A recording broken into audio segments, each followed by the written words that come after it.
When not being used for the coronation ceremonies of British monarchs at Westminster Abbey in London, it is kept on display in the Crown Room at Edinburgh Castle, alongside the crown jewels, and could explain why the British royals were and are so obsessed with Scotland, Edinburgh Castle, and the Stone of Scone and crown jewels being housed there.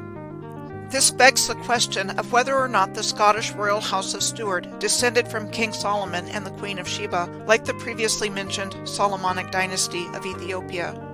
James Bruce, a Scottish traveller and travel writer, brought back copies of the Book of Enoch from Ethiopia to Scotland, which had been lost to the west and was and still is part of the Ethiopian Canaan, after his travels to North Africa and Ethiopia between 1768 and 1771. Bruce was said to have been the first European to set foot in Ethiopia since the Portuguese Jesuits were expelled by the Ethiopian emperor a century earlier. The Book of Enoch contains material on the origins of demons and Nephilim, why some angels fell from heaven, and a prophetic exposition of the millennial reign of the Christ. English poet William Blake, a contemporary of James Bruce, was said to have been influenced by the Book of Enoch. It is interesting to note William Blake's poems Jerusalem, the Emanation of the Giant Albion, and Milton, involving the poet John Milton.